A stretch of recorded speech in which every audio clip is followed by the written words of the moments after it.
This is Professor Lou Yongqi. I'm the director of the City Science Lab in Shanghai.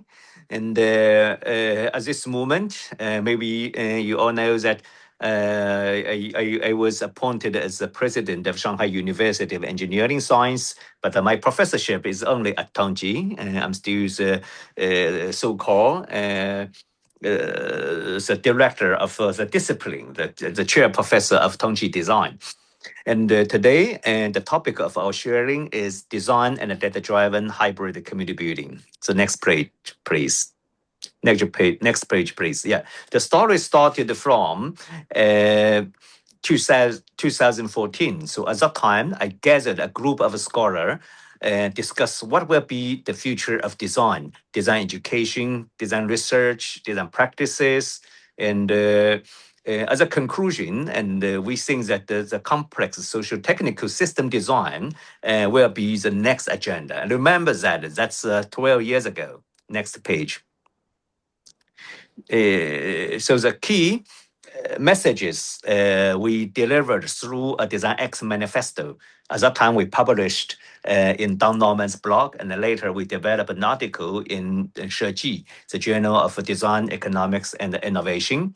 And these are the main features of Design X, an evidence-based design approach, addressing better to the real-world challenges. It's about complexity, ambiguity, uncertainty, focus on relationality and the system, complex system of stakeholders and issues.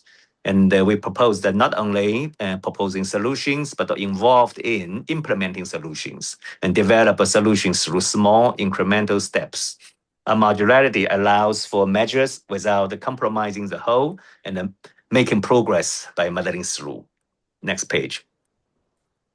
So later, and step by step, we reach to a sort of direction that we believe that to echo this Design X challenges better, design and a data-driven hybrid community building could be a solution. And we treat it as an epistemological and a methodological solution. Next page. And we believe that this strategy is significant in three key areas. One is community as a methodology. The second is to create a condition or an environment for long-term research.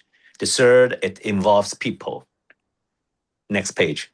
And I published an article based on my keynote speech for ACM CHI conference in 2015 in Sheji. And the title of that article is Designing Interaction to Counter Threats to Human Survival. So I connect the sustainability, interaction design, and the community building. So at that time, I proposed that the community building could be a future, a great solution. And we also, at the same time, I also started the NICE 2035 project since 2015 at the Tongji University. Next page. And we did lots of, next page, please. And we did a lot of experiments. I actually presented in the Design Summit in Boston, for instance, how to promote a 5 minutes community, 5 minutes community, where we can. It's a combination of a small apartment, and we put the common space with different full of diversities, public lives. And we created a real project at Tongji University, and we started a long-term research. Actually, the Aegis thesis project, it's the PhD thesis project exactly about that project. Next page. And we experiment different kinds of scenarios through community building. So we test a sort of a new quality of lives in the neighborhood next to the College of Design and Innovation. Next page, please. And we believe that if we can popularize such model, it will not only significantly reduce the commuting and the carbon emissions, but also provide an alternative solution for high quality of life. And the Next page, please. And city science approaches have been widely used in that project. And later, Professor Liu Yang will introduce some of the latest research. And from the research wise, and our research activity focus on two axes. One defined by action and the system, which is it's an individual part. If you talk about design, the individual part is we call creativity, and then the collective part we call innovation. So innovation is mainly a social phenomenon, and the second axe is from cyber to physical, which is a technical word and also the social word. The next page. Based on the two axes, and we have a four conjures research area and actions in with cyberspace, actions in physical space, system in with cyber world or system in physical world. Next page. Next page. And so literally we are talking about the handle, the design or design and the data-driven hybrid computing in four words: the digital words, human words, generative words, and collaborative words.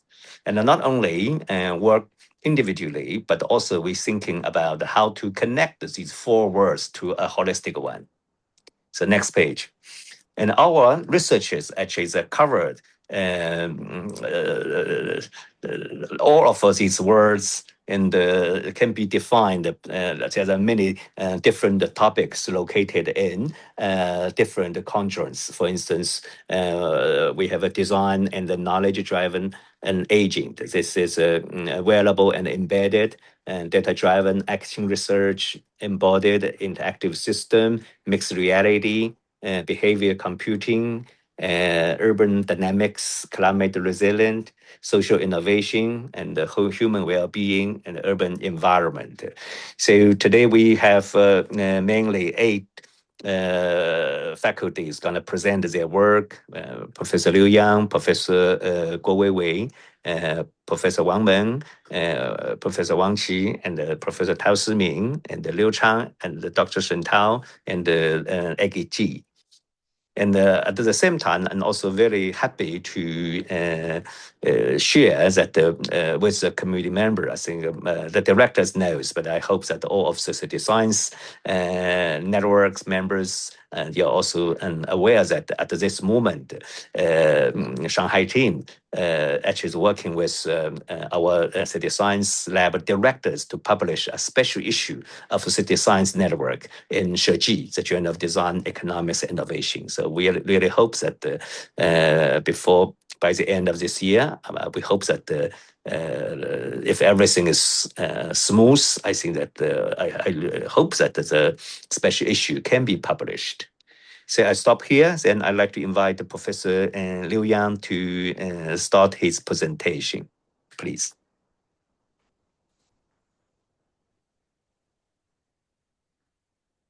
Thank you. Thank you very much, Professor Low. So I will up first. Okay.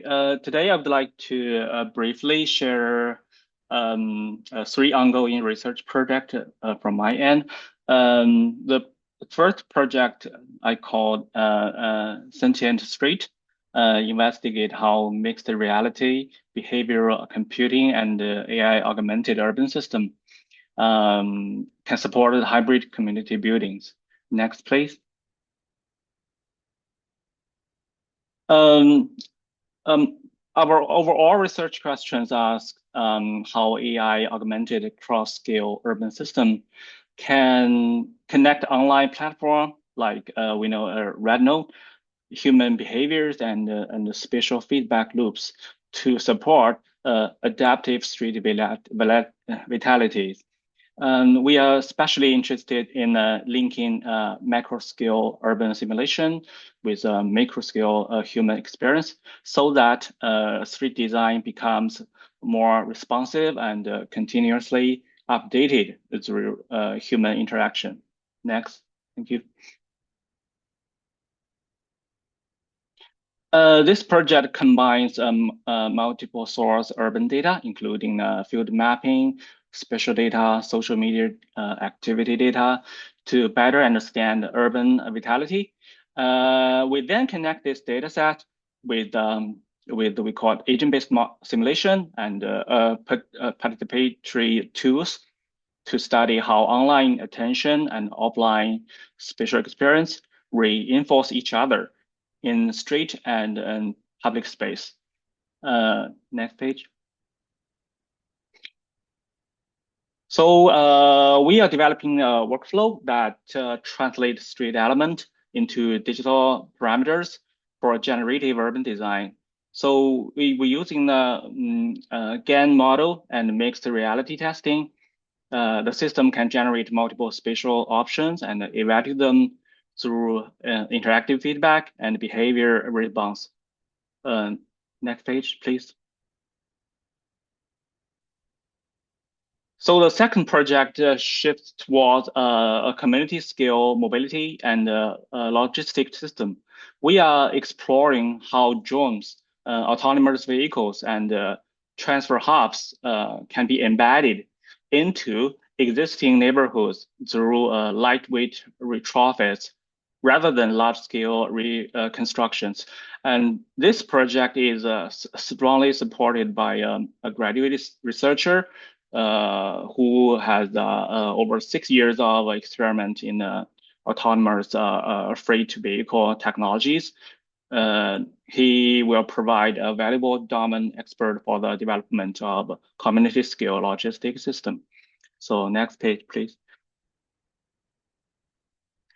Instead of treating mobility technology as isolated infrastructure, we frame them as negotiable community modules. And the key question here is like how resident logistic providers and the local government can collaboratively shape their system through co-creation workflow and adaptive operational feedback. Next page, please. This work responds to a growing tension in Chinese urban renewal project. New mobility technologies are entering community rapidly, but they often conflict with everyday life and existing social relationship. So we aim to move from technology drop-in toward participatory and continuous involving community integration. Next. Yeah, maybe we can skip page 8. Next. Yeah. Because each one have 5 minutes. Yeah. Yeah, page 9. Roadmap.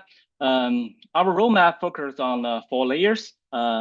First, we identify an intervention point, building participatory negotiation tools, developing AI agent logic, and simulating special seating strategies. About expected deliveries, the outcome includes participatory design workflow, AI agent collaboration architecture, spatial prototype guidelines that can be transferred across different communities. Next, please. So the third one is we focus on empathy in digital twin systems.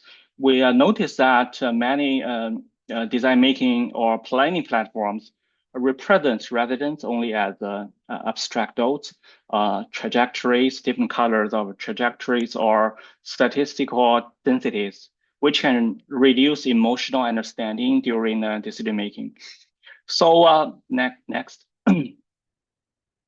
So here, the key questions becomes how can cross-scale realization improve decision makers' empathy and recognition of residents' lived experience, like we say, urban vulnerable groups, without create excessive cognitive load. We are studying whether changes in the visual morphologies from abstract pixels to human scale figures can influence spatial decision behaviors. This project responds to the page 12, Maggie. This project responds to the challenge of Yes. Challenge of compassion fatigue in digital governance system. Next, please. So the roadmap, finally, this roadmap summarizes our current directions. We are moving from abstract urban morphologies towards a measurable decision emphasis. By combining behavioral experience, digital twins, and interactive relations, we hope to develop new forms of human-centered urban intelligence for complete communities and adaptive governance. So that's my part. Thank you very much. We're looking forward for the discussion later.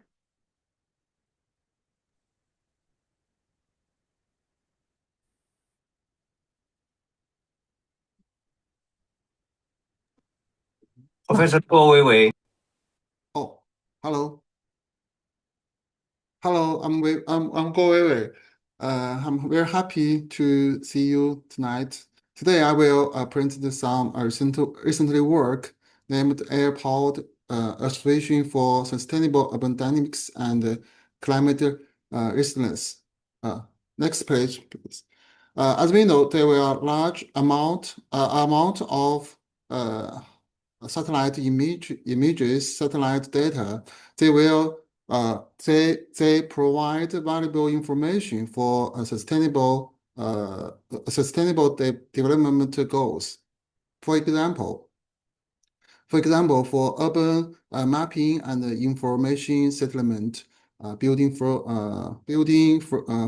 footprint and instructor monitoring, flood and drought mapping, something like that. In totally, the huge EO data will support 34 SGS in directors across 11 goals. However, it will a big challenge to deal with such big data. So we want to develop some algorithms to deal with the big data for SGS. Next page, please. So from 2002 to today, we have take part in China EU Dragon program. We have take two Dragon 5 and Dragon 6 projects. The core missions of the project is to develop advanced air technicals to exploit dense EO data, time series data for sustainable urban development and climate resilience, from large-scale change mapping to fine-scale disaster monitoring. Sorry, last page. So. In Dragon 5, we want to develop large-scale spatial temporary algorithms to dense satellite images. In Dragon 6, we want to integrate multi-source data for fine-scale monitoring of climate, industrial floods, and droughts. Next, please. Today we will present the three recent work. One is the urban change detection and mapping. In this work, we want to the problem is to satellite images of the same city often came at different resolutions. So we want to combine or compare different resolution satellite images to make change mapping. So we want in this project we developed diffusion-based algorithms to exactly mapping where and how urban land cover has changed. So it will provide a tool and algorithms for urban planners and city managers to very easily to get an understanding what's the changes of the city. Next pages. We also developed some pre-trained foundation model for satellite image time series, and proposed self-supervised model to mapping the urban dynamics. Next page. So, the work two, we worked in the work two, we developed a visualization framework of the to find the latent structures of the urban dynamics. The problem is to analyze a long-term satellite images time series is critical for monitoring urban and environment changes. So in this work, we provide a practical and transparent and visualization-driven framework to transform massive and complex satellite time series into interpretable maps and signatures for change, so that we can empower miners or city managers to analyze dynamics, even the data label data is secrecies. Okay, next page. For work three, we want to form yield data to disaster intelligence. The first work is because the satellite images have different resolutions. But we want to build a fine scale disaster in a disaster map. So we develop some super resolution algorithms from the lower resolution to high resolution, so that we can sharp low resolution images to high resolution images. The enhanced detail allows export to visually interpret sharp images, identify small, so that we can, for example, identify small buildings, road networks, vegetable health impacts with great confidence. Okay, next page. We also propose knowledge-driven disaster detection, monitoring, and prediction framework, and propose a mission-centric hybrid framework that integrate EO data and urban contextual data and AI algorithms and knowledge graph reasoning to support faster, more transparent and adaptive disaster intelligence. The two factors is, one is from data fusion to mission aware intelligence. Another is from satellite workflows to adaptive disaster reasoning. Yeah, thank you. Okay, that's all. Thank you.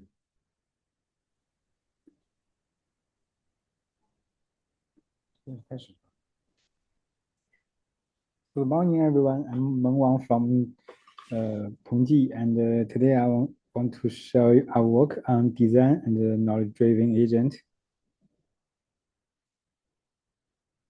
If we look at the history of AI agent, it is not a really new concept. It has been introduced into AI since very beginning, and an agent is really just anything that can perceive its environment through a set of sensors and can do some actions to the environment. And today's agents are not different.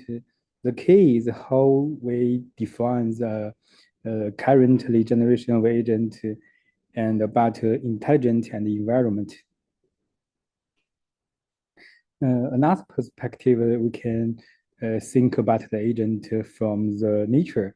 So we want to do the real research about the agent in design and place the agent in the real world and the open world to enhance their capabilities. This is our motivation. So here, and we have three views. The first is some natural language processing research. They think the agent is that they turn the large language models into an agent, and other agent researchers think agent always here, and large language models is just some component, and they just add the large language models to the traditional agent. And so how about the design first view?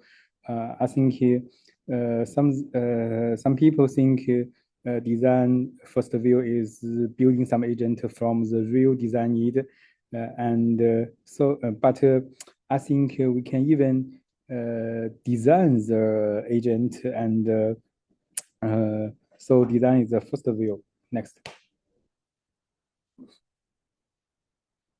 So overview, we can see that in the AI GC area and the text, image, video are powerful, but the design is really knowledge intensive. It needs expertise in media, gaming, UI, UX, and currently large language models are still limited.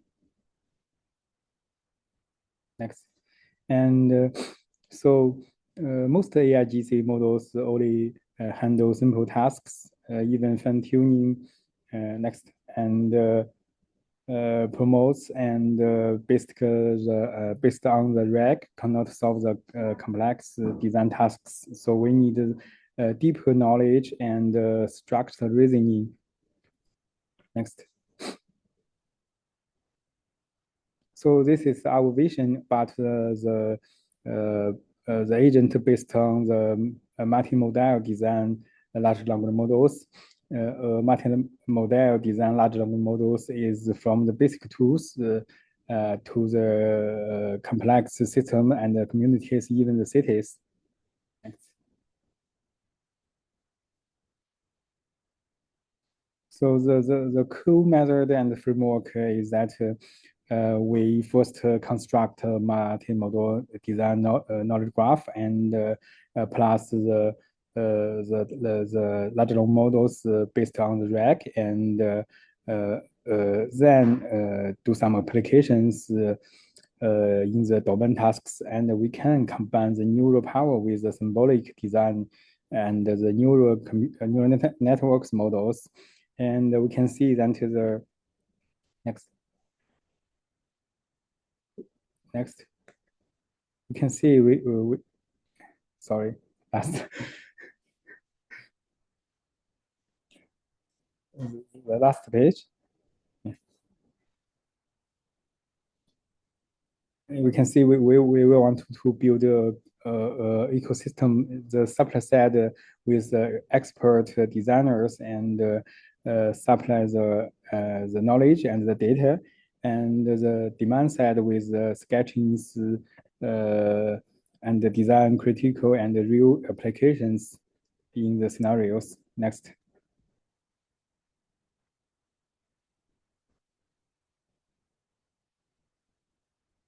Actually, we have development prototype, the Tongji and the Tencent design platform. It supports the inspiration capture, AI designing, dialogue, and community sharing, making the design AI accessible to students, teachers, and even the common users. Here are our demos, and next. So overview, our research goal is including teaching, researching, practice, and platform and models, and the application in daily life for both the professional designer and the public common users. All the things is based on the large language models and the agents. And last one. The project, we worked closely with Tencent based on the Hunyuan large language models on data knowledge extraction, algorithms and models, and product building. That's all. Thank you.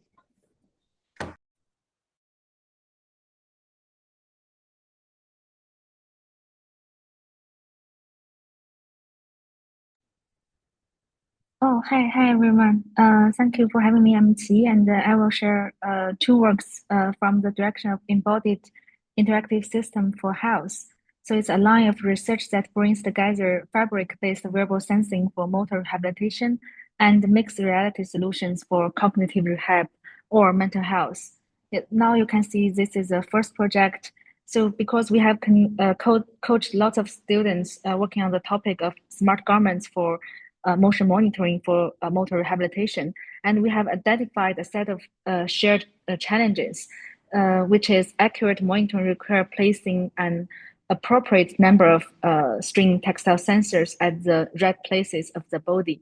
That's why we propose this platform, and you can search it easily through Google. So it's called Latex. It's a open source platform, and also been published in UBCOM last year. So it's a data-driven tool for automated and customized textile sensor layout design in motion capture. And we hope this work can benefit more designers or researchers to this field. Okay, next slide, please.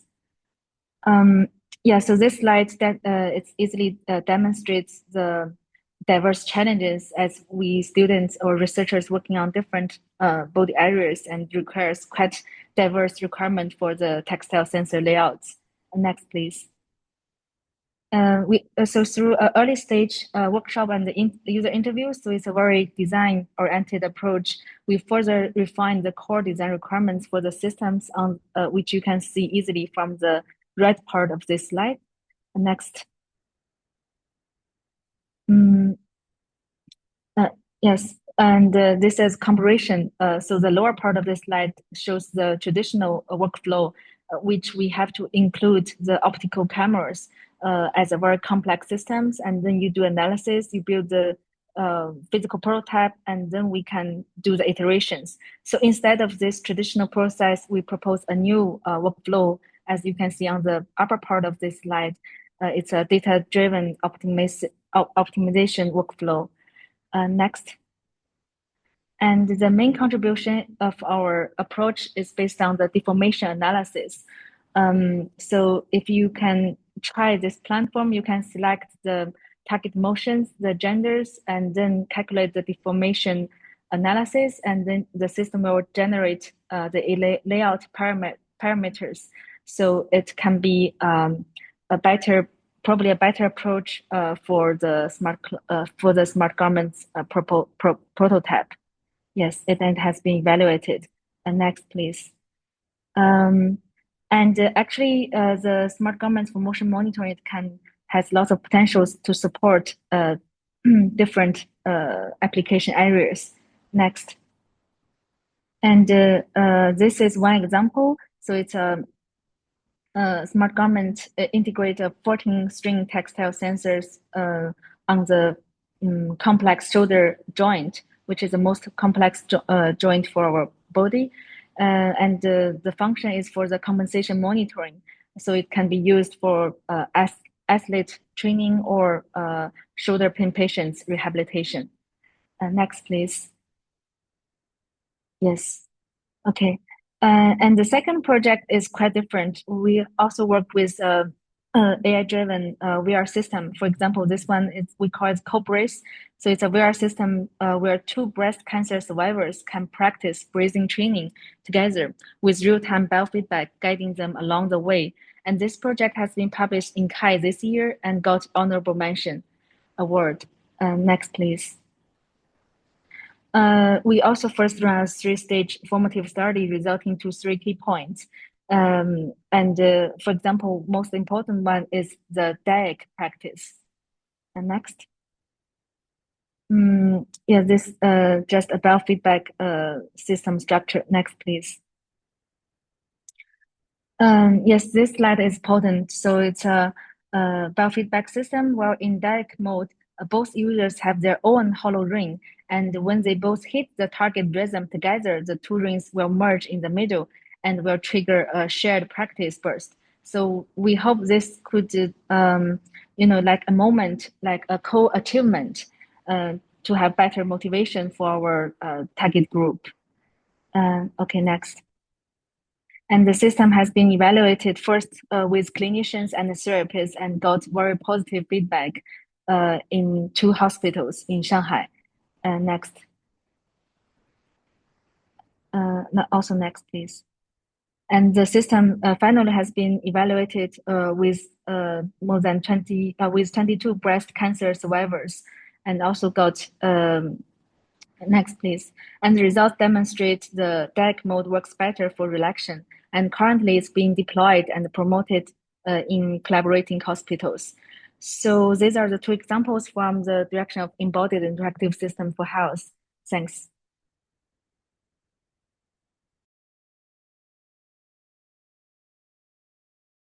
Hello everyone. This is Siming Tao. I am an associate professor from our college, and I would like to introduce my recent works about urban environment and human well-being. And next, please. My research focuses on how urban environments shapes people's health, perception, and everyday sensory experience. In my recent studies, my team and I have been trying to combine design-oriented questions with data-driven urban analysis. Next, please.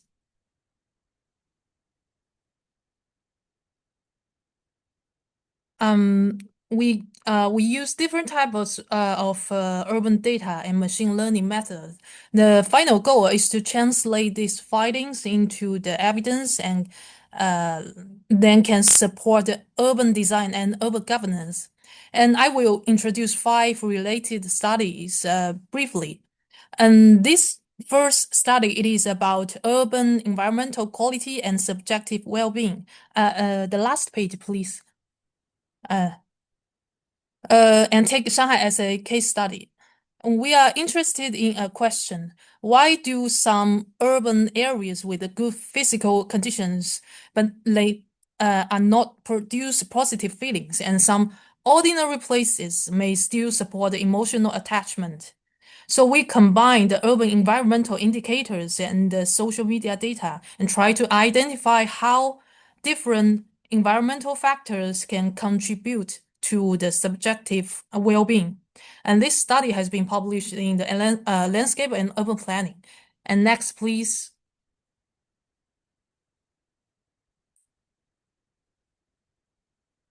The second study focuses on urban environment and active travel, especially jogging in Shanghai. And we take jogging as a daily urban experience. It is shaped by the green spaces, accessibility, and safety, etc. So the main question is, what makes an urban route supportive for jogging, and how are these supportive environments distribute across the different neighborhoods? So, and in many cases, high quality jogging environments are unevenly distributed. So this works tries to connect active mobility design with the health, equity, and urban renewal. And this paper is now under review. And next, please. And the third study, it is about the urban environment and respiratory health. How urban environmental factors are associated with the respiratory disease risk across the different population groups and the disease types. In this study, we were in a collaboration with the hospitals and use health record data to analyze environmental exposure, built density, green space, buffering, etc. The motivation is to provide more precise evidence for health-oriented urban planning. And this paper is now under review as well. And the next page, please. This study is about urban soundscape and cross-modal prediction. this work connects acoustic environments with the visual urban features. The basic idea is in everyday urban spaces, what we hear is often related to what we see. For example, like traffic noise, the natural sounds, and human activities, they all have the visual traces in the urban environment. So in our study, we have done a mobile audio visual sampling and use machine learning models to predict the soundscape. The contribution of this study is both methodological and design-oriented. And this work has not been done yet. It is in progress. And next page. Thank you. The final study. This study further develops this direction from the perspective of soundscape experience and human embodied perception. And the previous soundscape study is more data-driven, and this one is more design-oriented and qualitative. It is about the urban communities and uses sound walks as a method to understand how people perceive and to interpret and translate soundscape experience through the cross-modal perception. In our study, the participants connect the sound with the visual impressions, with the spatial memories, emotional responses, and body feeling. And this study is important to my future research because it brings design research back into the discussion of urban data and environmental evidence. It reminds us the city is not just a measurable system, it is a lived and sensed environment. And this paper is now under review at the Design Journal.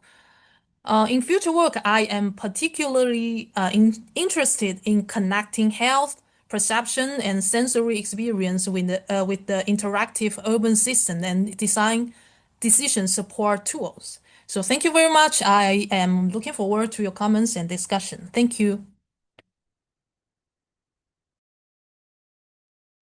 Okay, hi everyone. I'm Chang Liu, also from System X at Tongji College of Design Innovation. We have 3 more to go. So building on Professor Lo's introduction of the schema, that I am on the left bottom area. So I want to share one ongoing case from our team in Haiwoods Village in Sichuan Province. So we will call it as H Village first. So H Village is located in Sichuan Province, which one has the panda one, and it's a historic town with very rich culture. They have ancient Shu and Yufu traditions, Western Sichuan architecture, traditional crafts, and a believed local food, the hot oil goose that's in the area of this one, in the middle. So, and the starting point was very practical. The village wants its own visual IP, like a mascot, to anchor its tourism and craft economy. So the Euro approach is to commission a studio to design it and hand over. But we noticed 2 things during our discussion. First, Edge Village already has a very rich visual assets. And second, local people speak about their traditions with deep pride. So we asked, why not let the village design itself? So when we listened more carefully, we found that each village already wanted a goose-themed mascot, but the image wasn't defined. Different stakeholders had different ideas, and the local knowledge was scattered, and etc. So most importantly, we also wanted the local voices to be involved in the design process instead of like relying on the external designers. So our challenge becomes how to bring all those voices into the design process without flattening any of them. So we want to use an AI-mediated co-creation process. It's genuinely hard for non-professionals to participate in design, not because they lack ideas, but because they lack the means to represent them. And AI changes it because it accepts the natural language as its interface.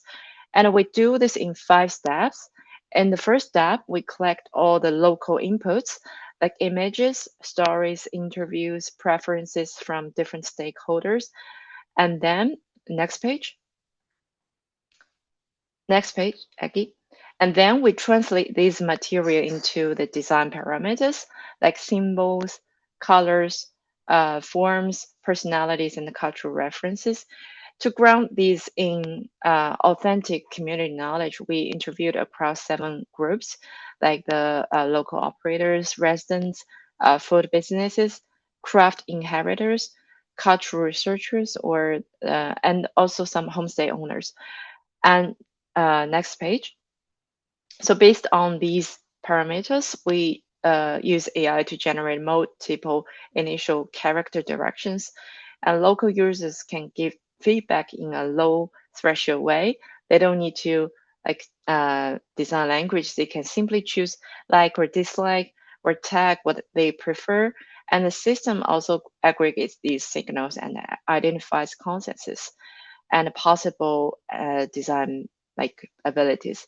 So at one level, this is story about a goose, about how a small village reclaimed a food symbol and a cultural heritage as its own identity.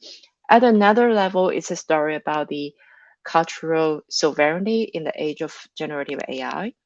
And the default mode of the rural design today is urban studios importing generic aesthetics into the countryside. And AI actually accelerates that default. But the same technology deployed in a different way can do the opposite. It can give communities the tools back to themselves. And our study is one experiment in that direction. So our study just stops here, and the next step is going to happen, maybe next page, this summer. And we will bring these directions back to Sichuan for a community workshop and selection. So if anything you are interested, co-creation method, AI for community design, or the Sichuan culture, there are many ways to join. So, and we love you to be part of that come next. Thanks for listening. Thank you.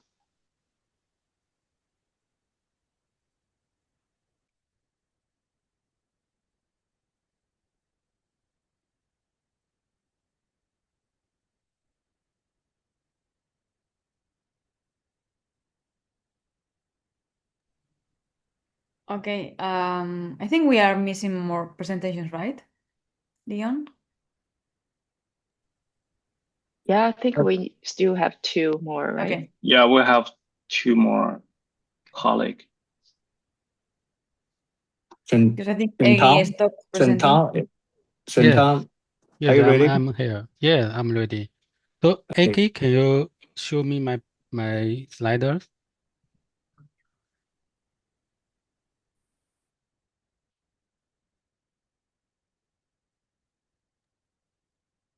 Aki?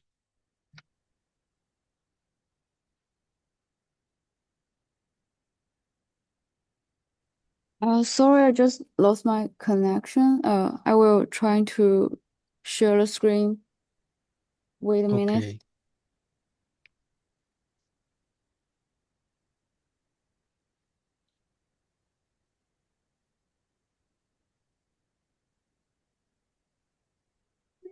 So maybe I don't know if we are gonna have time for questions.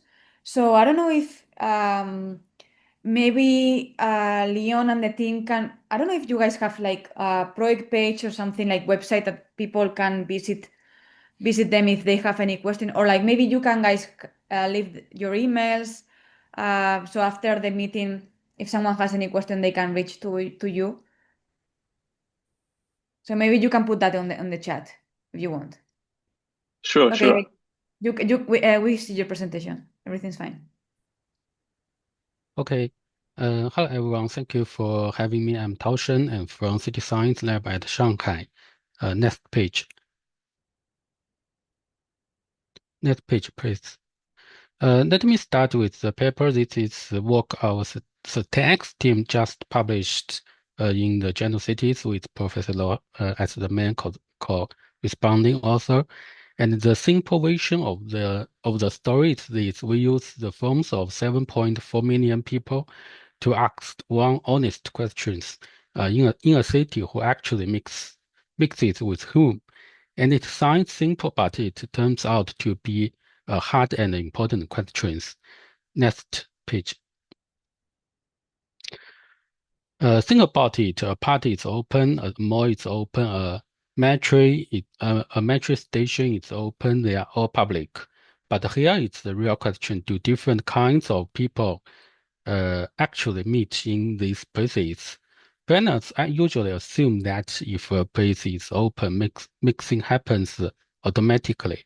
We wanted to test that assumption, not with maps and rulers, but with how people really move through the city. Next page. Here is our idea.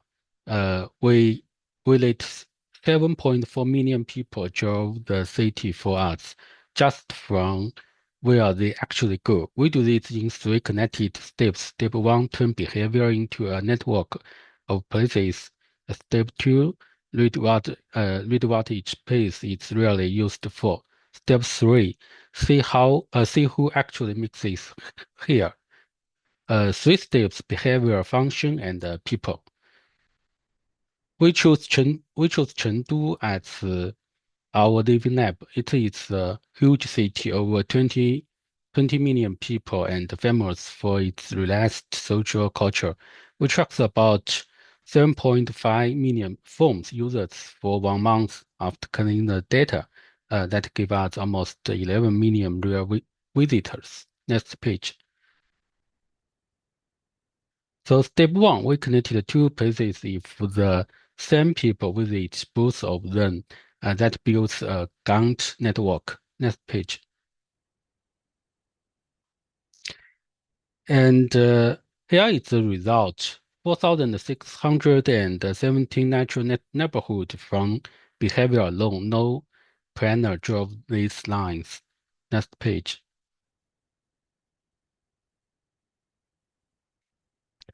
Step 2. Now we asked what actually happens inside these customs. We borrow an idea from language. We track each place like a word, and each person's pet like a sentence. From that, each 10 clear function themes appears: commercial, commercial transport, culture, healthcare, education, and so on. So next page. Step 3, and this is the heart of the paper of the research. For every place we asked do the visitors come from different income groups? At the first, the picture looks good. Most customs look family mixed on the surface. This looks like integrated city, but the gap between the most mixed and the least mixed places is large, about 43%, and it is real. So even without any formal segregation, behavior still quite sorts people apart. Next page. So, places actually bridge the divides? We find about 1,200 real super connector places. The ones on the left connecting many customs at once. So next page. Here is the twist. The most social integrative places are not malls. They are not the streets. They are metro stations. Metro stations alone makes up over 40% of the city true integrative hubs. Why? Same price for everyone. You can't avoid using them, and they are open to all. So they force very different people to share the same place. Next page. That was the research. Now I want to turn to the second part, what comes next and what it can bring to our community. Next page. I'm happy to share that I have been invited to join the editorial board of Environment and Planning B, Urban Analytics and City Science.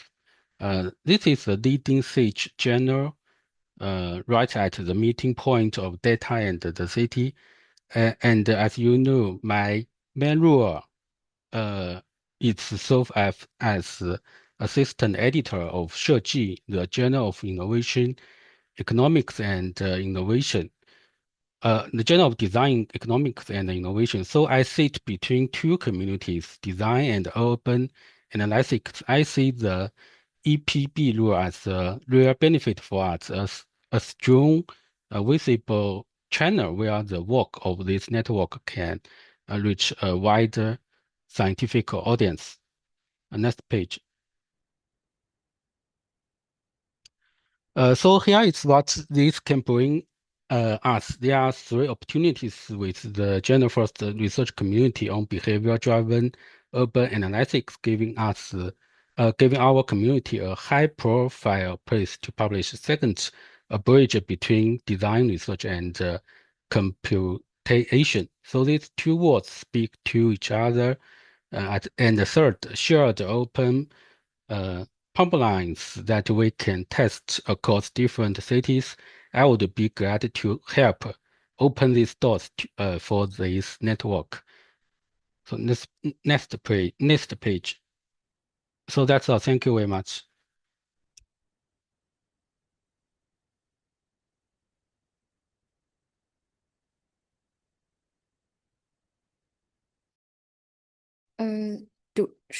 Do we still have time?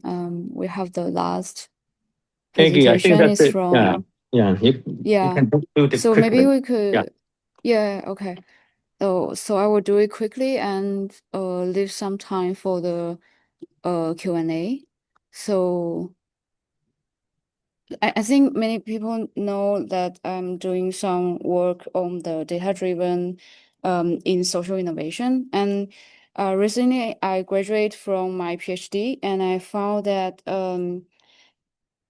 the tools I provided for the social innovation practitioner, I had like many thoughts of it and I put so much effort on it, but I tested in a very core group in the our NICE community, and I found that that these tools maybe doesn't work so much. So I really want to trying to figure it out, and I found that many feedback is about, okay, this system only present some conclusions, but didn't help the practitioner knows about the reason. And also the practitioners really want to share that they already put so much effort to grow this community or to do some practice. And so they will defensively validate system maps against their own first-hand knowledge on their institution. And also for my research, and also I'm a single perspective interpretations about the data. So that is a lack of some multi-stakeholder ground truth, and also it's not that credible at that moment. So this time I'm trying to build another tools is about how could we trying to gather different people's perspective, and they don't need to be the data scientist, because now we have some very efficient tools from the large language model and everything. So they could just talk to some machine or just uploaded their field notes from their perspective, and we could create a collective knowledge graph. And this knowledge graph could help them to think in others' perspectives or think in a more global perspective. So, and I also have some tips for them to trying to figure out, and could you become like a new role in this community, or could you try something else, or could you think in other people's way? So that is some work I am working on it, because I think that in this AI area, how we really like put the real people and the concrete people's perspective into the data is always a very crucial topic. So yeah, that is my recent work, and thank you for having me here. Thank you very much to everyone. Thank you, Eggy. Thank you, everyone. Unfortunately, we don't have like more time for questions, but I saw some, like the team put their emails on the chat, so please reach out to them if you have any questions. Thank you, everyone. Like from Shanghai, we know that it's very, very late there in China, so thank you for the effort. And yeah, thank you everyone for coming, and see you next month. BOBO is presenting, so we'll meet again in a month. Thank you very much.